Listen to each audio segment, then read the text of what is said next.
Hello, everyone. Welcome to 100 Yards of Football, Sports Talk Radio. I'm your host and producer, Logan Landers. And joining me to talk about a just insane battle we have this upcoming weekend in college football between the Oregon Ducks and Washington Huskies. As always, Mr. Football, Vincent Turner. How you doing this afternoon, sir? How you doing, Mr. Logan Landers? I'm doing great. I'm doing phenomenal because we're talking about what a lot of people have pegged as the game of the week here. Number 8, Oregon taking on number 7, Washington. Once again, if you enjoyed the episode, like, comment, share, and subscribe. Check us out on Facebook and YouTube where we stream every single week. And check out our podcast. We're on all major podcast streaming platforms such as Spotify, Apple Podcast, iTunes, iHeartRadio, and so many others. Thanks to our friends at the Believe Podcast Network for helping us out and getting that hooked up. All right, Vincent, let's talk about this one. I'm excited for this one. Let's talk about the Oregon Ducks first and foremost. Once again, perfect 5-0 on the season, coming in as a perfect 5-0 number 8 on the year. And this is going to be a matchup. So far, they beat these past 2 wins. They beat Stanford 42-6. They beat Colorado 42-6, and they are putting up a lot of points. I mean, a lot of points. Lowest scoring game they had, 38. So they are rolling well on offense, and that is thanks to their quarterback, Bo Nix, a guy Vincent, who a lot of people thought was kind of done for once he transferred from Auburn to Oregon. A lot of people said, hey, this is kind of a step down for him. You're leaving the SEC. You're going to Oregon. What are you doing here? But he has found just his calling. He has found a system that fits him. He's looked great. 15 touchdowns on the year, only 1 interception. Only been sacked 3 times as well. That's phenomenal. Getting close to 1,500 yards, closing it on that at an 80% completion rating. That is great numbers for him. Definitely needs a lot more love, I feel, from the college football community. Running game, you got guys like Bucky Irvin, Jordan James, and Noah Whittingham helping lead your team. 1,136 yards on the year as a squad, and they've got 16 rushing touchdowns. Jordan James has got 7 of those, and Bucky Irvin is responsible for 4. The receiving core, who's helping me out, who's being on the edge, catching those passes, running for touchdowns? Well, you got to look at Troy Franklin first and foremost, leading the team in catches by a lot. 32 receptions, over 500 yards, is averaging 16.7 yards per catch, and he's got 7 touchdowns leading the team. He's been phenomenal this year. Behind him, Gary Bryant Jr. also looked good. 18 grabs for him for 227. He's found the end zone twice. Defense for this team has looked pretty solid, I would say. All in all, you got guys like Tysheem Johnson, who's got 30 tackles on the year, leading your team there. Sacks leader, you got Jordan Birch. He's got 3. Right behind him, Evan Williams, your defensive back. He's got 2.5. Then you got Popo Avaname. He's got 2. Brandon Dorless, he's got 2. And also Jamal Hill rounding out. He has 2 sacks on the season. Your ball hawks, who's in the backfield helping get those passes defended, get those interceptions. Nico Reed, Kyrie Jackson helping you out there. Jackson's got 2 INTs. And then Jeffrey Bassa, he's got 1 INT on the season, is the young man there. Man, Oregon's got a very, I think, well-balanced team, Vincent. When you look at this team, obviously they're known for being a passing team. They can get it done in the run game as well. They have a solid defense. And, man, I'm expecting good things from this team here from Oregon coming into this matchup on Saturday. What's your thoughts on Oregon coming into this one? Who do you think is going to be some key players to stand out in your mind? I like to say you brought up a good point, give you credit about Bo Nix. We know a lot about Bo Nix. He played down here at Auburn in the SEC, and I really thought he struggled, really never reached his pedestal as being a 5-star quarterback when he was in high school over in the state of Alabama. But he gets out to Oregon, he finds a second life, and I'm going to be honest with you, he surprised me. He's played some really good football where we can say maybe this season and after this game, if Oregon is able to win this football game, then we could put him in the Heisman talk. Amen. That's how well Bo Nix has played, and I heard that he got married. So maybe that helped out a lot. But just to me, he's a whole total different player. And then you got to give kudos to head coach Dan Lanning, who brought him out there. So basically, I'm looking at this Oregon team. Hey, very surprising with Bo Nix on the offensive side. But in this football game here, what I'm saying Oregon is going to have to do is going to have to be their defensive line, because they're going to play a quarterback who right now some people are saying is the second best player in the country behind Caleb Williams, and he's been on fire for the Washington Huskies. And I think when you look at Oregon, their strength for their team is their D-line, as you mentioned, Mr. Jordan Birch. The D-line has 18 sacks on the year. And when you look at it, The game against Colorado, when they went up against Shadur Sanders, what happened? They sacked them 7 times, and Oregon D-line took over that game. Like to give kudos to a young man that I seen play in high school down there at Monroe, Georgia, who's a senior now at the University of Oregon, is playing at a high level. Mr. Jamal Hill, thank you, man. You're looking good out there for the Oregon Ducks. You got 2 sacks on the year. Saw that young man Logan when he was a senior in high school playing over there for Coach Weeks over there at Moore High School. But this is an Oregon team. We know they're going to put points on the board, but they're going to play a very high-power offense, a Heisman Trophy candidate, a team that can score points. They got 2 NFL receivers on the outside. To me, it's going to be all about pressure, and that's what Dan Lanning has done. When you look at it, when he was at Georgia, look who he had on the D-line. Jordan Davis, Jalen Carter, guys who can get after the pass, and the Kobe Dean, outstanding linebacker, Quay Walker. So coming up to me, this game right here for the Oregon Ducks to be big on Saturday, they D-line has got to play at a high level.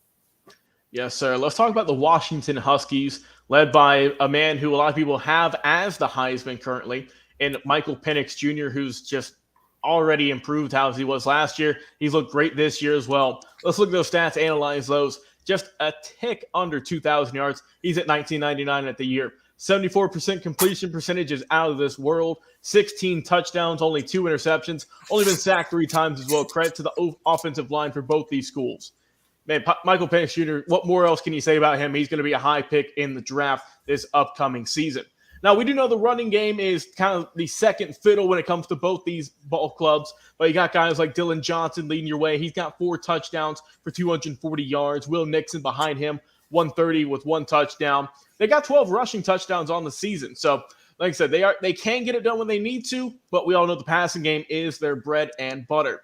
On the outside, your receivers, you got absolute monsters like Rome Odunze. He's got 32 grabs for 608, 4 touchdowns. Jalen Polk, 26 catches, 468, 4 touchdowns for that young man. Jalen McClellan, 20 catches for 311 and 3 touchdowns. I mean, the list goes on and on. Jack Westover, 13 catches, 4 of those are for touchdowns. I mean, they have just options upon options, weapons upon weapons for this Washington Huskies team. Let's move over to the defense, look at what Washington's been done. They're going to be well rested coming into this game. Also, they were off last week, so they are rested and recharged coming into this one. Looking at your team, who you've got leading in tackles is Dominique Hampton, your cornerback. He's got 35 on the season. Also, cornerback Cameron Fablicon. He's got 2 interceptions helping to lead your team. Some other guys you can watch out for, guys who are leading in sacks. Right now, you've got some great guys like Zion Tuipalo Fituia. He's got 2. And you got a few guys on there with 1 on the season. Like I said, when you look at the sack numbers, Oregon is heavily favored in that one. Oregon's got a lot more. Washington only has 6 on the year through 6 games played. Got to step that up. Got to get some pressure on Bo Nix. So I think if you look at some of these guys on the offense, on the defense, Washington, they're well rested, like I mentioned. Dominique Hampton, he's got to get some more work out there. Like I said, get a few interceptions, a couple more tackles. All guys like Carson Broner, Elijah Jackson, Raylan Goforth. I mean, this is a really good team, but I don't know, man. Vincent, how do you think this team's going to shake out this Saturday? Who are some key players, some key key moments that Washington has to do to get this W and keep their spot here in the top 10? I'm gonna say this. Been following college football for a long time. I like the quarterback position out there. What they have in Michael Penix Jr. I think he's the most exciting quarterback that's came on the college level throwing the football. Now, listen to the throwing the football. When you think about Michael Penix Jr., you think about Andre Well when he was at the University of Houston. You think about Tony Robinson when he was at the University of Tennessee. Guys that can really put that spin on the ball, man. You know what I'm saying? Guys who can really throw. I mean, really throw that cannon. Jim McMahon when he was at BYU. And as you said, look at the man numbers. The man numbers are really crazy. And I didn't take Michael Penix Jr. seriously until they went up to East Lansing, Michigan. This is for you, Deshaun Tate, when they put 41 points on the Michigan State Spartans, and Michael Penix Jr. had damn near 350 yards at halftime passing. But look at the numbers that this young man is under the center for the Huskies. That's impressive. The Huskies averaging 46 points a game offensively. Logan, check this out. Oh, my Jesus. 132 first downs. Ooh. Yards rushing per game, 123 yards. Michael Penix Jr. is averaging 446 yards passing, 570 yards of total offense. And he's got 2 NFL receivers that's going to be high draft picks. All I can say is another high-powered game. Points are going to be on the board. Like they say, down there, coming out the waters out of New Orleans, it's going to be bling, bling. You understand what I'm saying? Oregon and Washington, they're going to put up some points. And Michael Penix Jr., to me, he's the best quarterback that's came through the University of Washington program and since the great Hall of Famer, Mr. Warren Moon. I'm excited. This is a game, 2 top 10 teams. The team out here that wins this football game, we're going to start talking about them in the national championship conversation, college playoff. I'm excited.